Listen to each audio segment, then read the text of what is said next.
Hi, welcome. Enjoy the content, subscribe, and turn on notifications.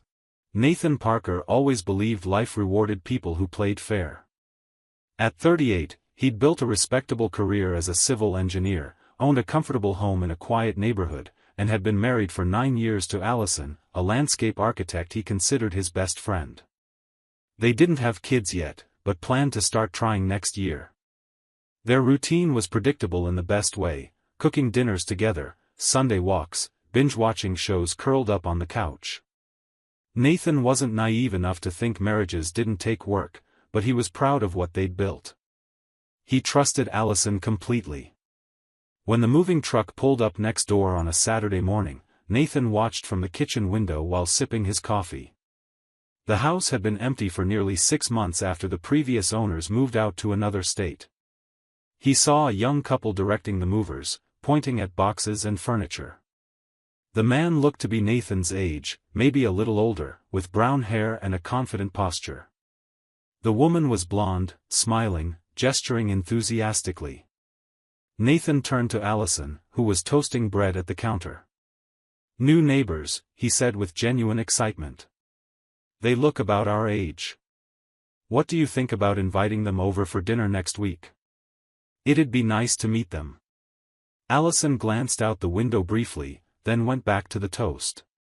"Sure, why not?" she replied without much interest. Nathan didn't think much of it at the time.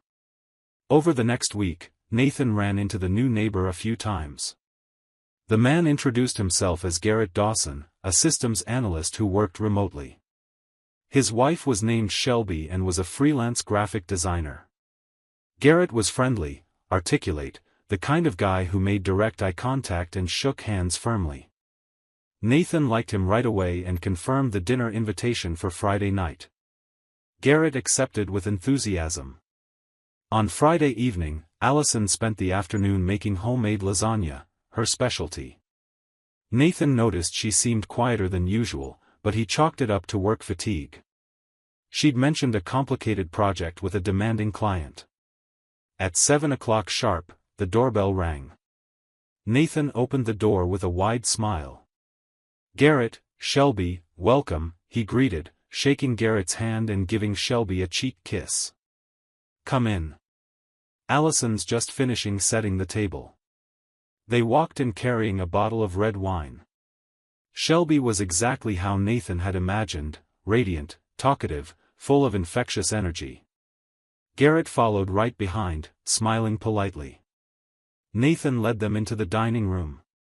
"Allison, our guests are here," he called toward the kitchen.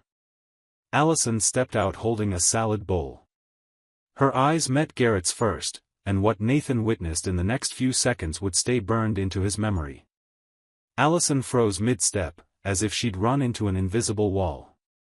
Color drained from her face so abruptly that Nathan thought she might faint. The bowl trembled dangerously in her hands. Garrett also looked momentarily stunned, his eyes widening for a fraction of a second before he regained composure. "Allison, are you okay?" Nathan asked, quickly stepping forward and gripping her arm. She blinked several times, like she was waking from a trance. Yeah, sorry. I think my blood pressure dropped. I was standing too long in the kitchen." She forced a smile that didn't reach her eyes. "Nice to meet you, Garrett, Shelby. Welcome to the neighborhood." Garrett extended his hand to greet her. "Thanks for the invitation. Nathan's spoken very highly of you." His voice sounded controlled, almost rehearsed. Shelby, seemingly oblivious to the tension, hugged Allison enthusiastically. "What a beautiful home you have. And this lasagna smell is amazing." The dinner went strangely.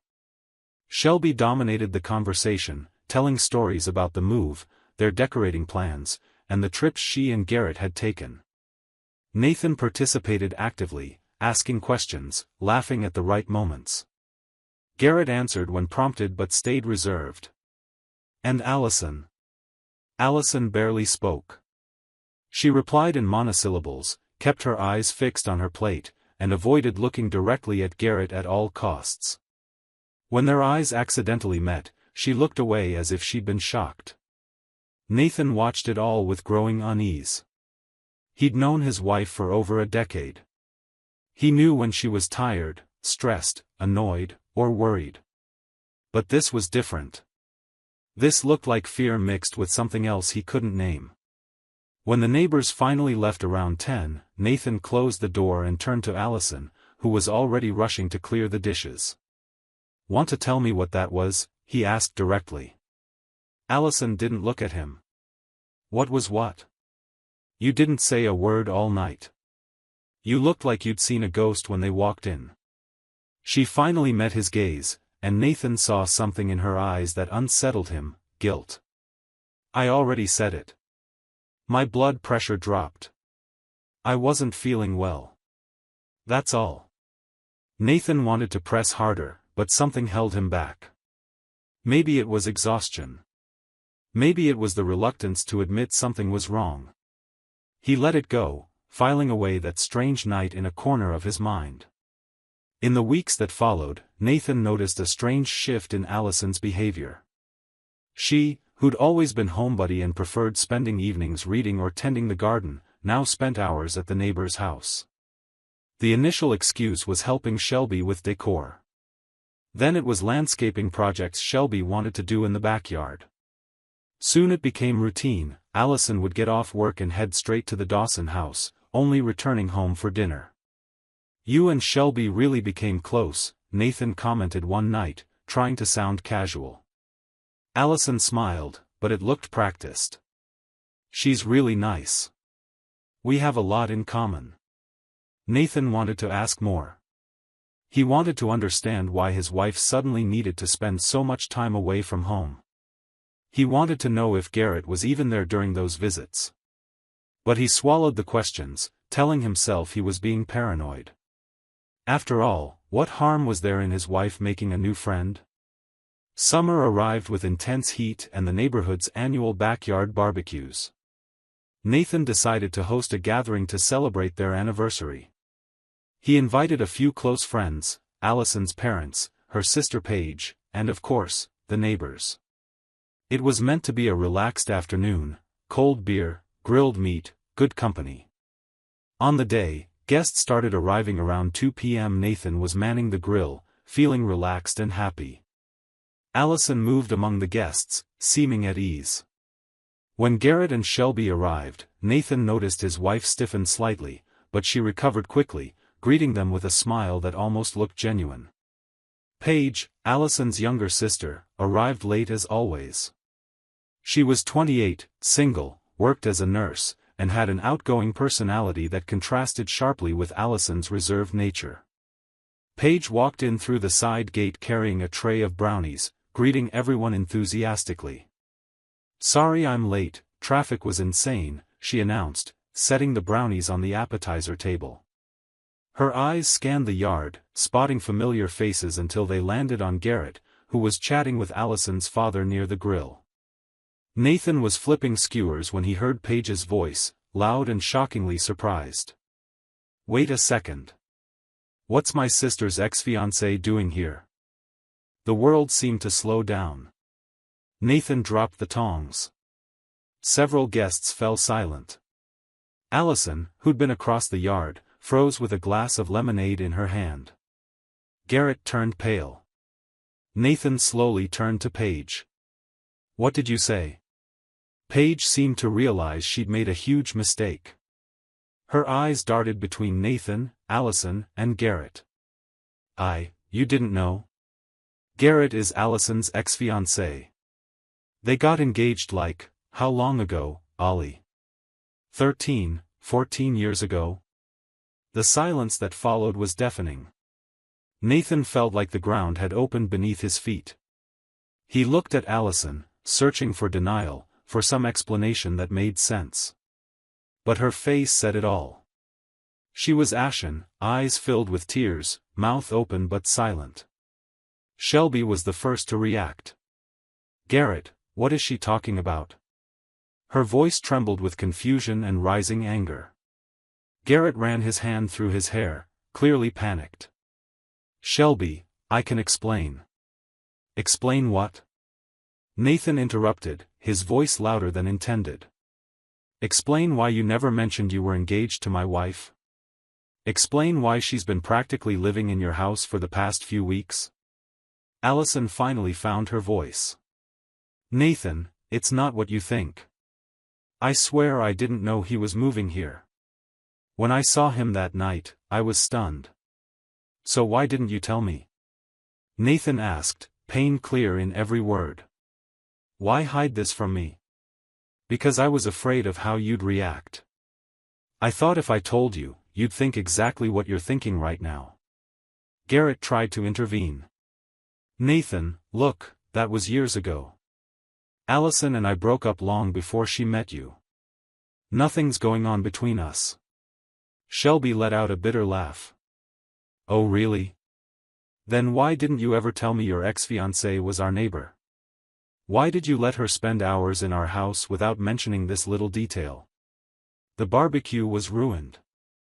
Other guests began to drift off, mumbling excuses and slipping away quietly.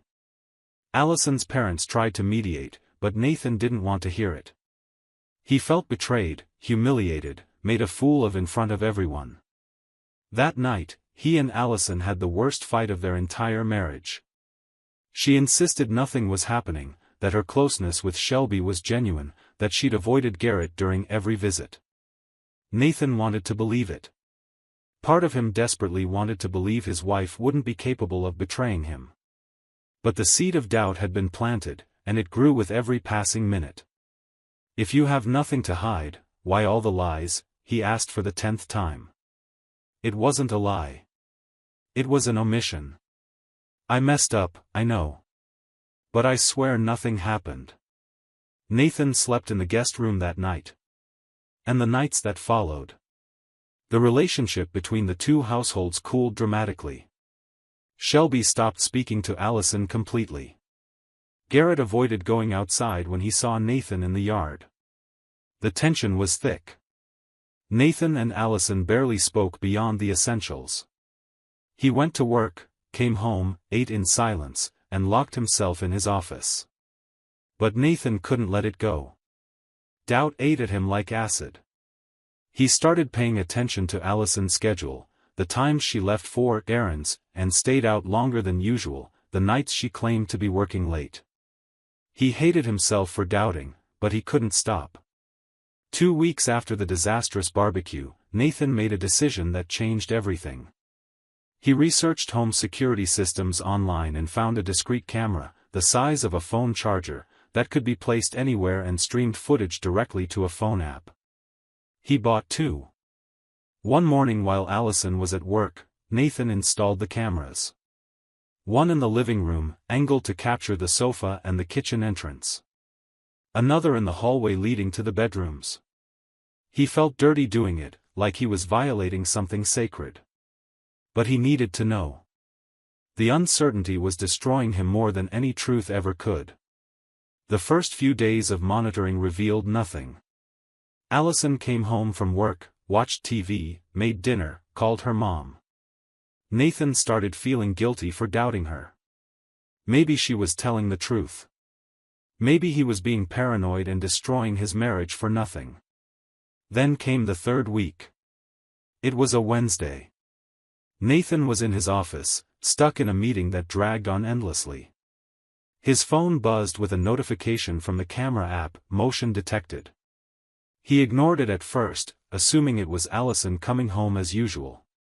But something made him check. He opened the app discreetly under the conference table. The living room feed appeared on his screen. Allison was there, but she wasn't alone. Garrett was with her. They were standing near the sofa, talking. Nathan's heart sped up, but he tried to stay rational. Maybe it was something innocent. Maybe he'd come over to borrow something. Then Garrett stepped closer to Allison. He touched her face with an intimacy that left no doubt. Allison didn't pull away. On the contrary, she leaned into him. And then they kissed. Nathan felt like he'd been punched in the stomach. The air left his lungs. His hands shook so badly he nearly dropped the phone. On the tiny screen, his wife kissed another man, in their own living room, on the same sofa where they watched movies together, where they'd planned their future, where he'd proposed to her 9 years ago. The kiss lasted. Garrett's hand slid to Allison's waist, pulling her closer. She wrapped her arms around his neck. It was the kiss of lovers, not exes reuniting. It was a kiss that suggested practice, familiarity, desire. Nathan shut off the app. He couldn't watch anymore. He excused himself from the meeting, citing a family emergency, which, technically, wasn't a lie. He drove home in a daze, his mind processing what he'd witnessed. All of Allison's excuses, all her vows of innocence, all her tears begging him to trust her.